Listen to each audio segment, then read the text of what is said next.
All right, I finally understand why the symbol for Democrats is a donkey, because they're asses.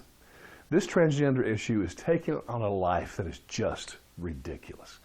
President Obama, I guess you've heard, has now said to the public schools, you have to make room for the transgender. It's no longer just about pooping. It's now opened up to the locker rooms. I mean, where's this going to go? And by the way, as a high school student, man, I would have said or done anything to hang out in the girls' locker room. Watch them take showers and stuff. Oh, yeah. But then I think also on the other side, the girls, and I've always heard how girls struggles with, with their bodies and accepting their bodies and that kind of a thing.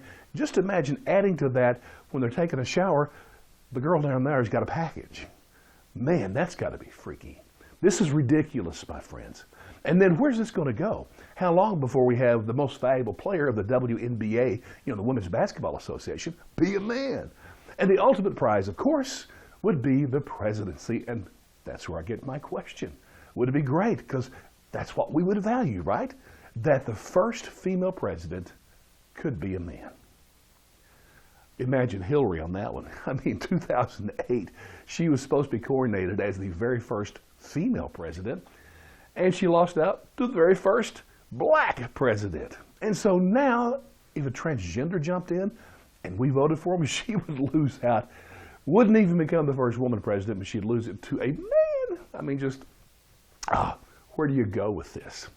So it's just really, really bad. Now, I want to be clear that there is an issue here for people who are transgender, okay? I'm not leaving them out of this. And I got to tell you, if you're dressed up as a woman and you come in a men's restroom, like Caitlyn Jenner, she looks like a woman. She does.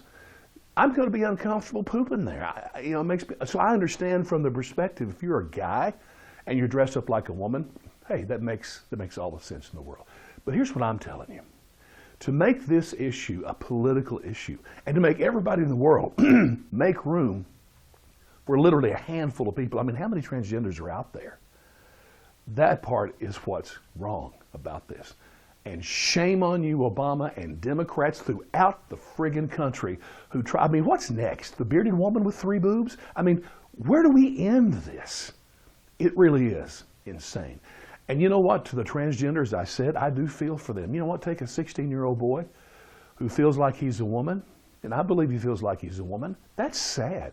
I mean, that's tragic. And that boy needs to be surrounded by supportive people who love him and will help him. They will pray for him, take him to counseling, help him deal with who he really is. Not make it a big political issue and make sure that everybody in the friggin' country has got to abide by these crazy, ridiculous rules.